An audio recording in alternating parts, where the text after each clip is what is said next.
Good morning, everybody. Can you guys hear me loud and clear?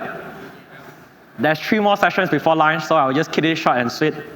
I think how I want to do this session is instead of like shilling or talking about what my company do, I will try to give you guys more of like a thought process of how we derive into what we are doing now. Because I see it seems like how we are doing things is quite different from most of like the RWA platforms. And for us, we have already been in this industry 2 years, really trying to figure out what is the best way to do RWA tokenization. And I'll be posting the same questions to you guys that we have thought of and see if we all align in the same thesis. A quick background about myself, for people who don't know me. Previously, I was a co-founder of Toko Crypto, one of the largest and the first fiat crypto exchange in Indonesia who got licensed under Bapepti. And we grew to become one of the largest fiat exchange in Indonesia in about 2020. We then exited the company in 2022, and the same team created D3 Labs that is more focusing on RWA tokenization initiative.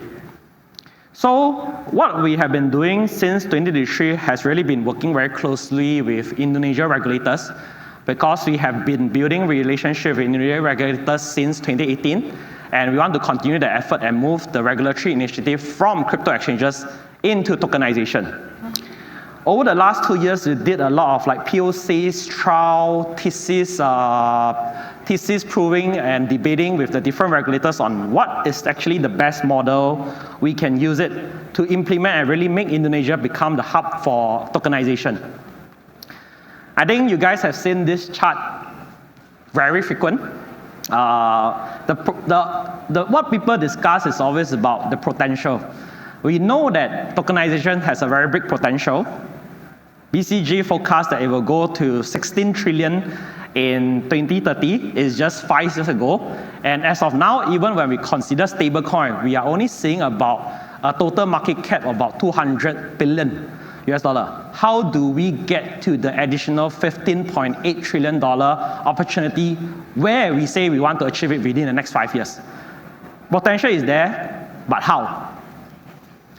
So let's try to really understand what do RWA token means legally.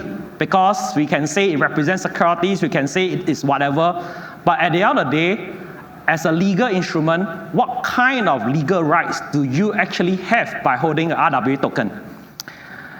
Different tokens structure their rights differently, but most common, these are the few kind of rights that you might see for RWA token. Generally, how I perceive it is I split it into 2, ownership right and the right of economical or redemption. Most people, when we talk about RWA in the Web3 space, we are usually talking about the first one, which is the token holder is not the legal owner.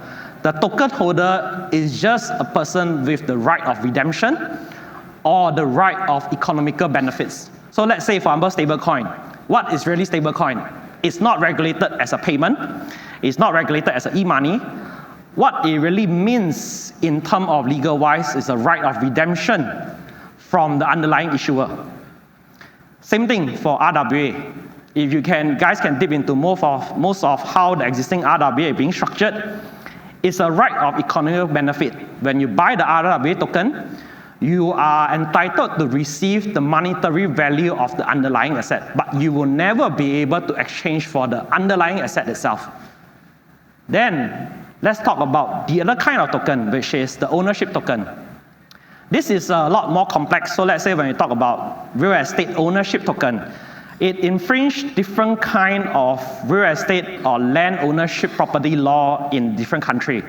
If you talk about securities token, which is a brand new security that's being issued on blockchain, you will infringe a lot of different kind of underlying security law based on the jurisdiction. So most of what we see in Web3 is actually belonging more to the first category than the second category. Ideally, I think everybody is always talking about how do you unlock RWA in DeFi. So ideally, what should be the flow is that you issue, you tokenize on a permissionless network, you integrate and distribute on DeFi, and anybody around the world who uses DeFi will be able to purchase the token. But in reality you face a lot of hurdles. Because in different jurisdictions, they regulate it like a full capital market securities product. which everybody have to be whitelisted. You can't hold a token without being KYC'd. But that's not how DeFi function. DeFi function on a blacklist basis where if you don't do anything wrong, your wallet by default is allowed to buy the token. This fundamental conflict in concept is what we see as the main reason why you can't get access to a lot of tokenized securities on DeFi as of now. But why regulators want to do that? At the end of the day, it's all about risk and customer protection. I think just now that panel by my partner Tigran, we just addressed this concern about infrastructure risk. So definitely, yes, permissionless network functions very differently as an infrastructure point of view of how regulator can intervene. There's the validator risk, there's the governance risk of the DAO, there's the settlement risk because permissionless network are all probabilistic settlement. Then there's also another angle, which is how do regulators really view what is a tokenized securities? A lot of them try to view it as a real securities, and they enforce like capital market law onto it. They enforce asset management framework into it. And this is the part where what I'm trying to say here is I don't believe that tokenized securities should be viewed as a security by itself. Let's talk about stablecoin as a reference.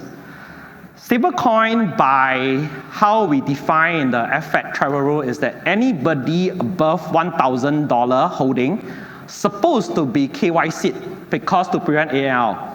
But yet you don't see this happening. Issuers of stablecoin are allowed to have a wallet to hold more than 1,000 without KYC, and the KYC only happened during the minting and redemption.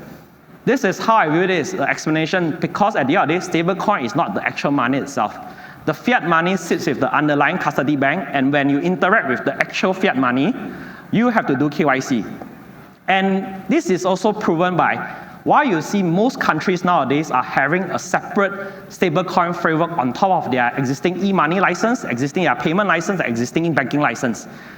If stablecoin is money, why is there a need to create a new framework? Because regulators understand that this is not the actual money itself. We need to accommodate this, but to accommodate this, we need to create a new separate framework. So why can't RWA or tokenized securities be? Because when you really think through what a tokenized securities is, it's not the actual underlying securities. What you are only promising is just this token reflects the financial performance on the underlying asset, and the underlying asset for most of the legit RWA issuers are already an existing licensed securities product. What you are trading on the blockchain is just the right of redemption or right of exchange for the financial value. So the question that's being posted here is, should regulators view this a bit like stablecoin as a new form of investment token or financial asset, but have a framework that's actually separated from the existing capital market law of different countries? This is what we have been working with Indonesia OJK, which is the SEC of Indonesia, over the last 2 years. What we did is really trying to educate them the difference between actual securities and tokenized securities.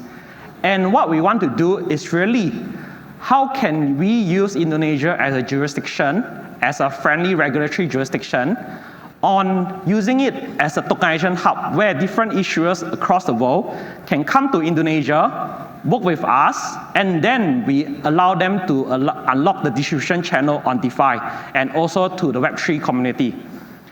So I guess that's what we really do, and we are really keen to speak to different kind of issuers around the globe and see how we can explore using Indonesia as that jurisdiction.